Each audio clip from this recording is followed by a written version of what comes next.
let's talk about this most recent study. So this is a systematic review and meta-analysis where they examined replacement of sugar-sweetened beverages with either artificially sweetened beverages that are low calorie or no calorie, and replacement of sugar-sweetened beverages with water on body weight and cardiometabolic risk factors. So they examined about 1,700 participants across 24 different trials, and the median follow-up time was about 12 weeks with these people. Nothing better than water, and why can't people just drink water? And blah, blah, blah, water. Water's great. I'm not going to argue against water. But for some people, it's very difficult for them to stop consuming sugar-sweetened beverages unless they have something similar to replace it with. If they're able to use something that helps them limit their calorie intake, why are we shaming them for that? It's almost like these anti-artificial people are like, you need to hate your diet and not enjoy it, and it should taste bad, and you should like that it tastes bad.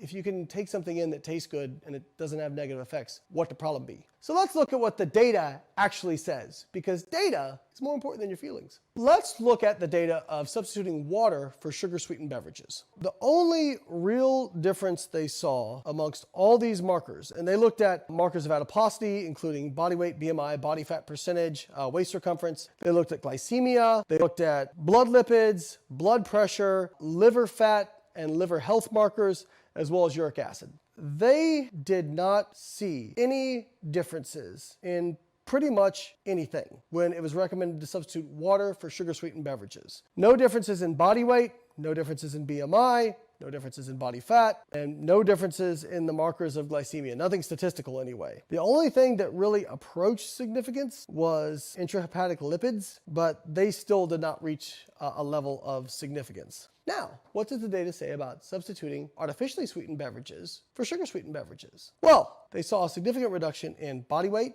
BMI, and body fat percentage. They also saw a small reduction in intrahepatic lipids, and they also had a small reduction in fasting blood glucose, it appears. So when people were like, well, it's not better than water. Actually, according to the data, it might be. Now, are artificial sweeteners fat burners? No, no, no. It's not that there's anything special about artificial sweeteners. However, what is likely based on this is that when people attempt to stop drinking sugar-sweetened beverages, if they just try to replace it with water, they end up seeking out that sweet flavor somewhere else. Whereas if they replace it with artificially sweetened beverages, they don't seek it out somewhere else. And so that's probably why it's able to have these effects on body weight, adiposity, and some glycemia markers, because it's reducing their calorie intake. That's good. It's really about reducing calories when it comes to this stuff. Do I think you should not drink water and instead drink artificially sweetened beverages? No, that's not what I'm saying. And I'm not telling you you should consume artificially sweetened beverages. What I'm telling you